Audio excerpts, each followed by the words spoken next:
The key to a happy life, understanding the law of causality. 幸福人生之要，了解因果法则。How can we save people who are creating evil karma? How can we save this turbulent society? There is nothing more effective than to promote the education of causality. To promote the education of causality, we must understand its basic rules. First law, cause and its effect happen at different times. From cause to effect needs a period of time, which can be observed in the practice of farming. A melon seedling planted yesterday takes several months before reaching ripeness. There is no way it can be harvested in a few days. Likewise, your good deeds might not immediately receive good rewards. It takes time for the good effect to materialize. If you do a good deed now and immediately receive a good reward, it is not the result of this good deed, but of a good karma from your past, which, helped by your current good karma, matures into a good effect. The good karma you created in the past is the cause. The good karma that you commit in the present is the assisting condition, and the current reward is the effect of your past good karma. Conversely, if you presently do good deeds, and not only don't receive good rewards but get bad retribution instead, it does not mean that your good deeds will not have good results, but that your past bad karma has now matured and appeared first. The good deeds that you do in the present act as a barrier condition for the bad karma of your past. Although the power is not enough to completely prevent the retribution from coming to fruition, it can definitely weaken the bad retribution so that your bad effect is alleviated. If it wasn't for the good deeds that you are doing in the present, the bad retribution would have become worse. This is the intricate relationship between cause, condition, and effect. The reason many people do not believe in causality is because they do not understand this universal law. Especially when they see evildoers remain at large and not receive punishment, still escape prosecution, even being a bully and enjoying the fortune, while people who have done good deeds did not receive good rewards, but still live in poverty, suffer bitter retribution and indignity. As a result, they denied the law of causality, thinking that there is no retribution for evil deeds and no karmic reward for good deeds. As such, who would be so foolish as to do good deeds? It seems true that in today's society, most people think it natural to be selfish and egoistic. We view those who do good deeds as fools. This is because we are too short-sighted to understand the principle that punishment may come late, but it will eventually come. People who have created big fortune in their past lives, even though they have committed many sins in this life, can still be enjoying the fortune that they had accumulated in the past. Because they have not used up all their fortunes, they can continue enjoying them. After a decade or two, when their fortunes are exhausted, the dreadful retribution will then appear. As such, the law of causality will never go wrong. Second law, cause and effect runs through 3 time periods. These 3 periods are the past, the present, and the future. Nowadays, scientists have confirmed the existence of reincarnation. The past and present lives have a relationship of causality, so if you want to know your past, look into your present conditions. If you want to know what causes you have planted in the past, just look at your retribution in this life and you will know. Cause and effect correspond to each other. If you suffer with poverty and illness in this lifetime, then in past lives, you must have committed the karma of killing and miserliness. Going by the same theory, this life also has a causal relationship with your future lives. It is believed as if you want to know your future, look into your present actions. If you want to know what retributions you will receive in your future lives, you only need to ask what karma you are creating in this life. If in this life you create the karma of wealth dana, using wealth to help people, dharma dana, imparting your own knowledge and skills to others, and fearlessness dana, enabling people to rid themselves of disease, fear, and sorrow, then in the future you will receive the effects of health, wealth, wisdom, and longevity. According to what time the retribution appears, the effect can be divided into 4 types. 1. Current life retribution. The karma is created in this life. The effects are received in this life. This is called current life retribution. If you commit extremely good or evil karma, or do enough good or evil deeds, then you may receive the retribution in this life. So your fate can be changed by your own efforts. In Liao Fan's 4 lessons, the author talked a lot about this kind of situation. People who were meant to be poor with a short lifespan became wealthy and lived for a long time after creating a lot of good karma. People meant to be healthy and wealthy became poor and short-lived after creating heavy evil karma. We must know that the current life's effect is called a flower retribution, like flowers blooming before fruiting. The real karmic effect is waiting in future lives, and the severity of this fruit retribution will be more serious than the flower retribution. 2. Next life retribution. The karmic seeds planted in this lifetime will receive retribution in the next life. This is the most common phenomenon. 3. Later lives retribution. The karma created in this lifetime will receive retribution in the life beyond next life. After creating the karma in this life, the retribution is not received in the same lifetime nor in the next. Only until the 3rd, 4th, or even later lifetimes will the retribution be received. 4. Uncertain time retribution. The karma that you created in this lifetime can receive retribution in any life, depending on what conditions you encounter. If the conditions appear in this lifetime, then you will receive the retribution in this lifetime. If the conditions appear in a future lifetime, then you will not receive the retribution until that lifetime. 3rd law, small cause resulting in a big effect. A tiny cause can turn into a huge effect.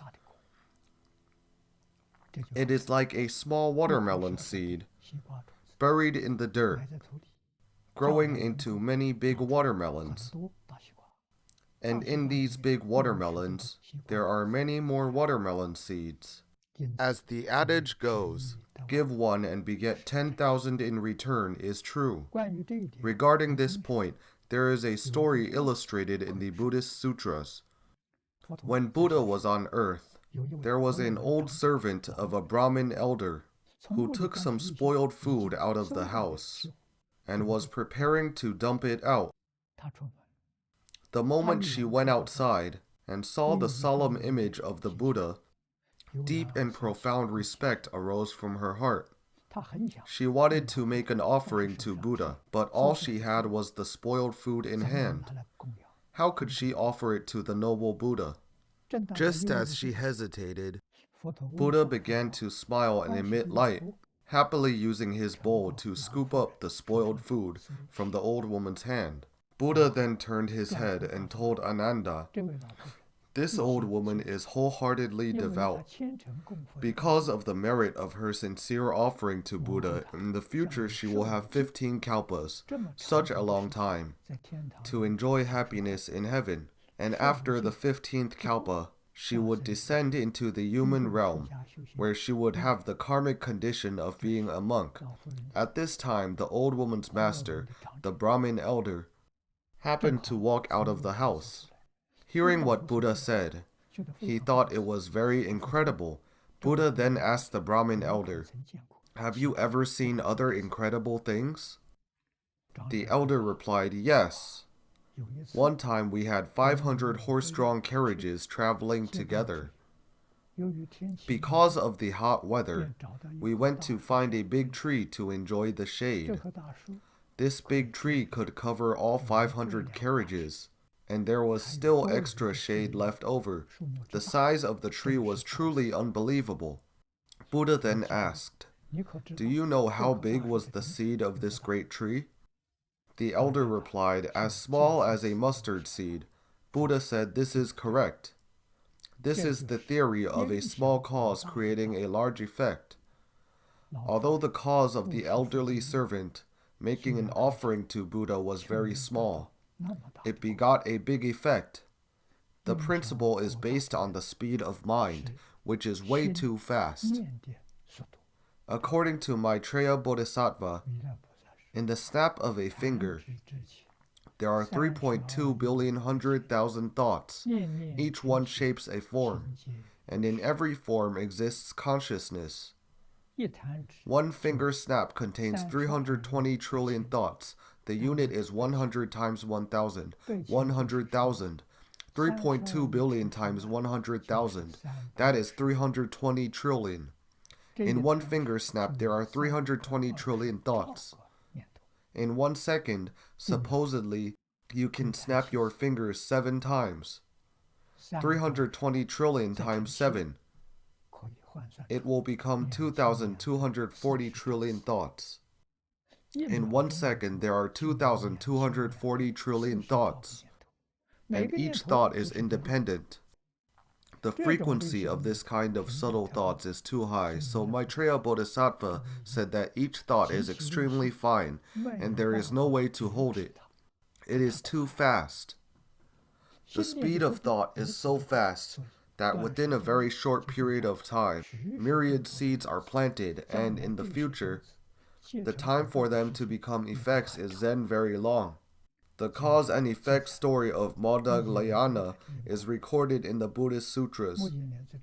In the past, Magdalena had one life where he tried to kill his parents. In that life, both of his parents were blind, and his wife was reluctant to take care of her blind in-laws. She tried various ways to make her husband become resentful of his parents, said a lot of bad things to estrange them, and finally instigated her husband to kill his parents. The husband was abetted by her, and actually gave rise to the evil-hearted intention of killing his own parents. Following the plan, one day, he took his parents out and brought them to a forest. When they were in the forest, he made his parents believe that robbers came. With the wooden stick that he had prepared, he viciously hit his parents, trying to beat them to death.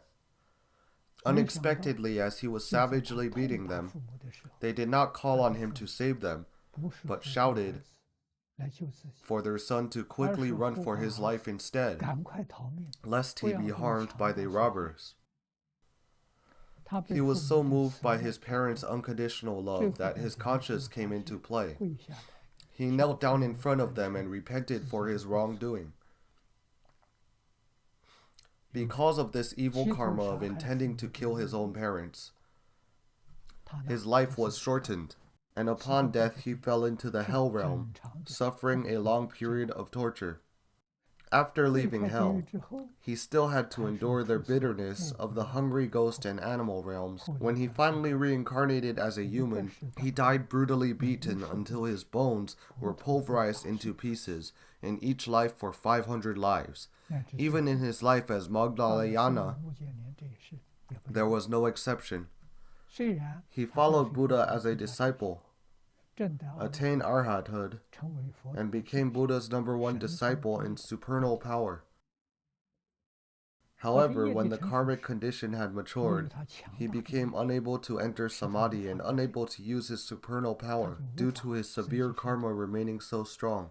This is where the saying, even supernal power cannot overcome karma, comes from. As a result, he was brutally beaten by a group of heretics until every bone in his body was broken into pieces, and thus entered nirvana. This story clearly illustrates the principle of a small cause resulting in a big effect. He tried to murder his parents only once in that life. How come it caused so many lifetimes of tremendously bitter retribution? The reason is because the speed of the mind is too fast. So even if it is only one evil karma, it results in myriad karmic causes.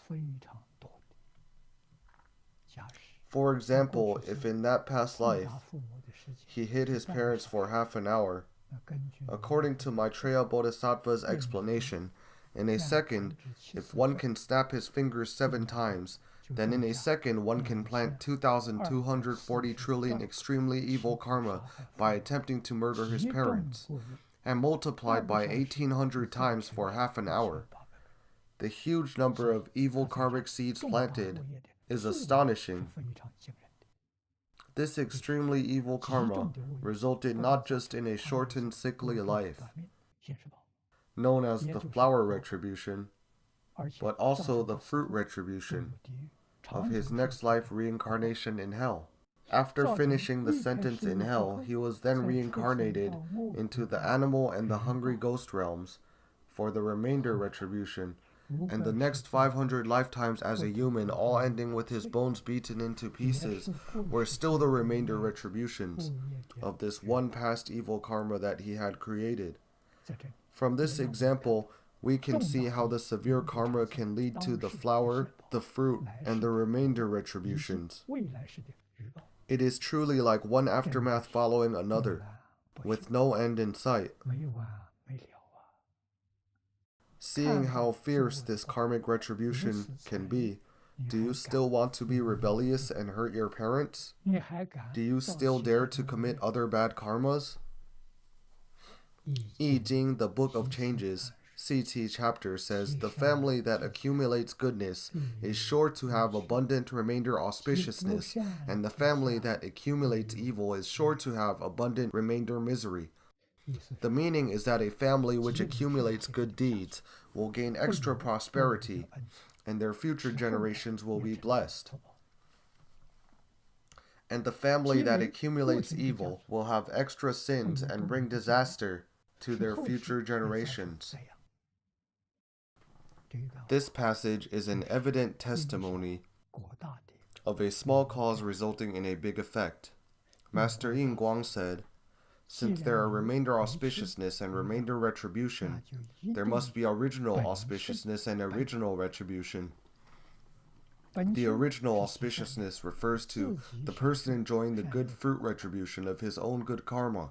The remainder auspiciousness is the fortune he creates for his descendants. That is the remainder retribution from his good causes. Original retribution refers to a person suffering evil retribution of his own evil karma. Remainder retribution is his evil retribution, passing on to his descendants from his evil karma. We also must understand that not only is the effect bigger than the cause, but the longer for the retribution to take effect, the more grievous the retribution becomes. Like a debt, the longer it takes to pay back, the more interest there is. Therefore, after we commit a sin, we must quickly repent and start to do good deeds diligently to lessen the bad karma. Or even better, take the consequences as early as possible to lighten your retribution for a grave sin and avoid severe suffering in the future. Buddhism has a saying, Bodhisattvas fear the cause, while mortals are afraid only of the effect. Bodhisattvas here refer to the awakened ones, who understand the principle of a small cause resulting in a big effect. They know after committing sins, the future retribution will be extremely horrific, so they remain vigilant and cautious. Do not dare to commit bad karmic causes. In regards to current bad retribution, Bodhisattvas know that it is brought upon from the bad karmic seeds of their past lives' transgressions, and that after taking the retribution it will be paid off. Since there is nothing to be scared of, Bodhisattvas can calmly accept the retribution, and will not arise affliction. This is accepting retribution as it comes, and never creating new evil karmas. Let the evil karma be resolved, in accordance with the condition. Do not plant more bad seeds, so you will not have to suffer new retribution. Mortals are deluded and bewildered. They only see bad retribution as scary. They spare no effort to escape retribution because they do not know the only way to avoid evil retribution is to stop creating bad karma. When a mortal suffers the evil retribution, his affliction arises. In order to escape evil retribution, he is not hesitant to sacrifice others to benefit himself, thus committing all sorts of evil karmas. After creating new evil karmas, he sees no imminent consequences, so he is not afraid to keep going. If he continues to create bad karma, the causal effects will become unbearably heavy. This is what Buddhas call a lamentable person. Due to the unawareness of causality, a mortal is constantly afflicted, creating bad causes and suffering from bad effects. After suffering, more affliction arises in him. He then creates more bad karma and suffers more again. Such a pattern repeats itself, making him endlessly transmigrated in the suffering sea of samsara. Fourth law, good and evil karma do not offset each other. In our world, we often say the merits offset faults, but this is not true with the law of causality. To do goodness is to plant good seeds in our hearts. This is good cause. To do evil is to plant evil seeds in our heart. This is evil cause. Good seeds and evil seeds cannot offset each other. When conditions mature, each will have its own effect without getting mixed up. Although good and evil cannot cancel each other out, they will affect each other.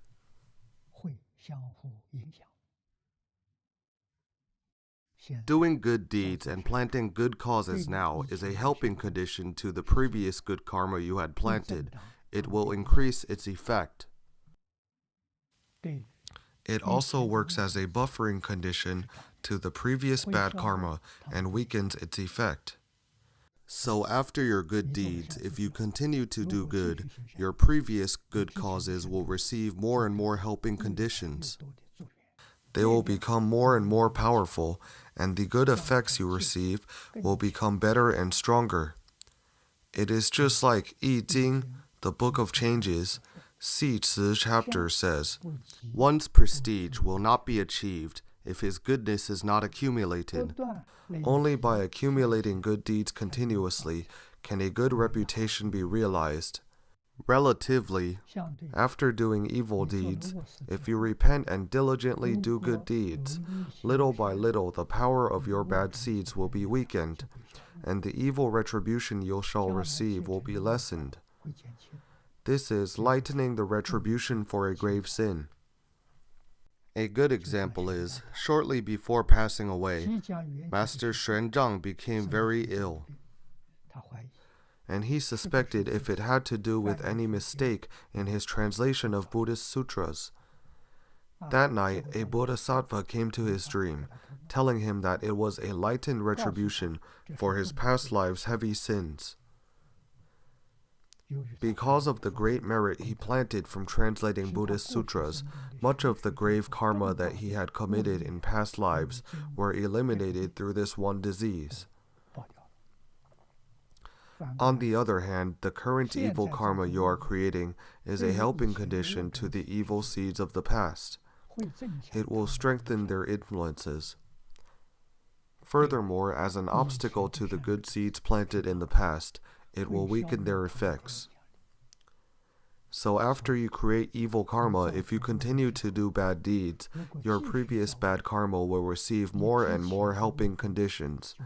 Their power will become stronger and stronger, till what we call wickedness to the fullest, and finally results in irreversible evil retribution in the future.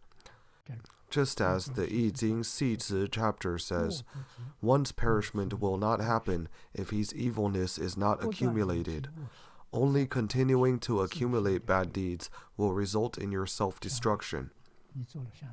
Relatively, after doing good deeds, if you then do a lot of bad deeds, the strength of those good seeds will be weakened, and the good effects that you receive will become weaker. When reading the historical induction statistics, we find that quite a few practitioners in their previous lives had achieved great success.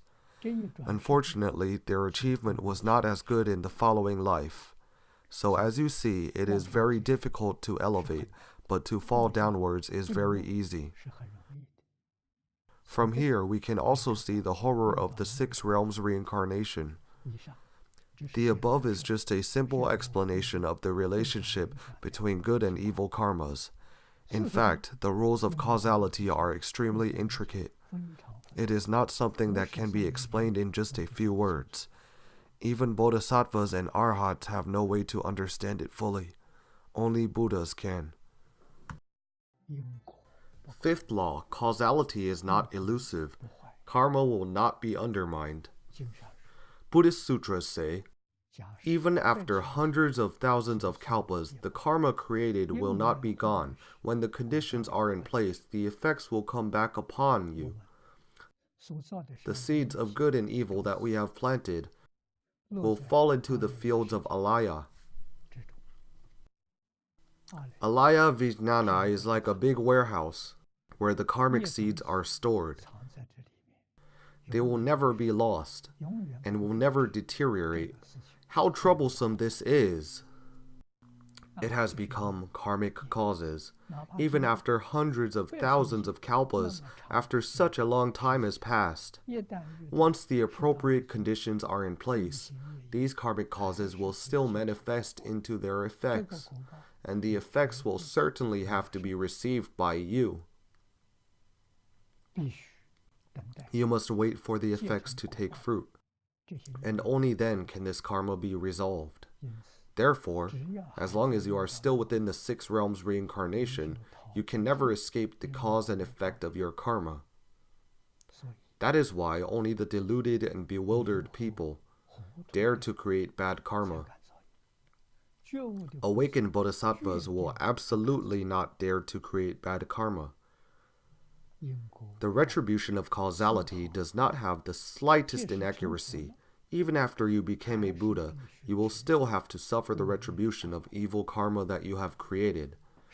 Shakyamuni Buddha in his later years had severe back pain. The pain came from his bad karma in a past life long ago, when he was a wrestler.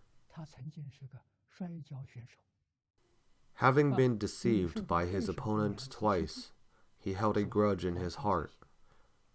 In one match, he then broke his opponent's spine and caused his death. This extremely vicious deed also resulted in his own lifespan being shortened, so he died young. Upon death, he fell into hell and endured extreme suffering. After he left hell, he still had the painful remainder retribution for his terrible deed. And when he was back in the human realm, he always had the residual impact of back pain for lifetimes. Even eons later, during the lifetime when he became the Buddha, this remainder retribution was not yet completely resolved, and he still had to suffer the effect of back pain. Other than this, Buddha also demonstrated retribution from other bad causes. One time, his feet were stabbed by splinters from wood chips, which was the remainder retribution from a previous life. when he used spears to stab other people's feet. 有一次佛陀 On another occasion, during a 3 months summer retreat, because the food supply had run dry, Buddha could only eat the grains meant for feeding horses. That was because in a past life, during the era of Vipassana Buddha, he was a heretic leader. 由于 Jealous of Vipassana Buddha receiving people's 受 offerings, 到众人的供养， he criticized and said 只配 that the Buddha only deserved to eat horse food.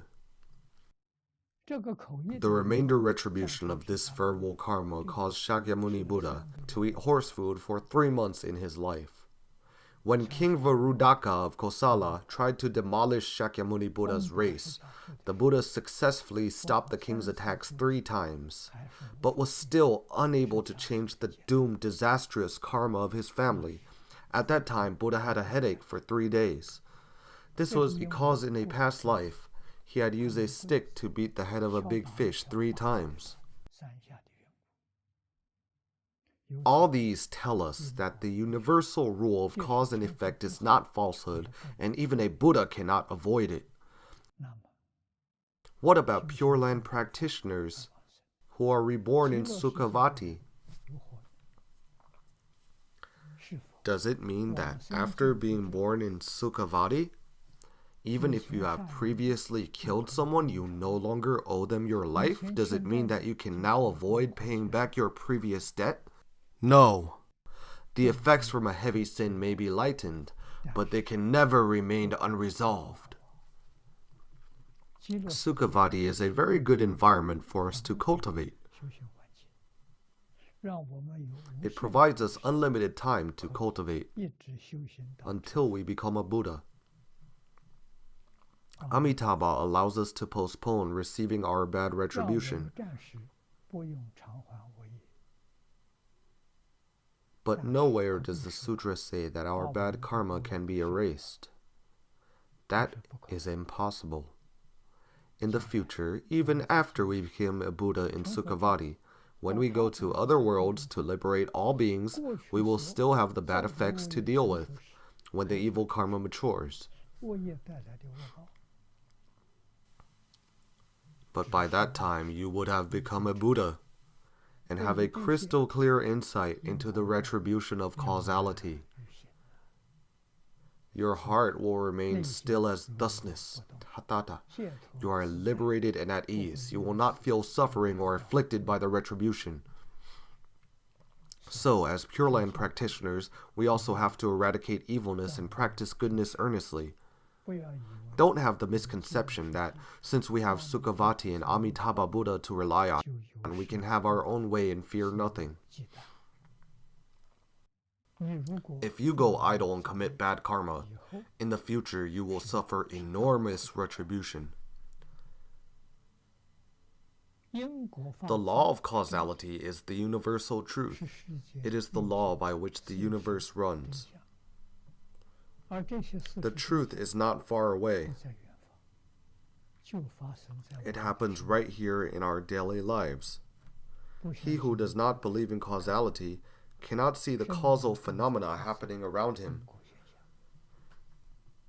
象。一旦 Once he understands the rules, 因果法则之后，他就会发 he 现 will notice that the retribution of cause and effect 周 occurs in everything around him. 人事物当中， We can say that everything is correlated with the rule of cause and effect.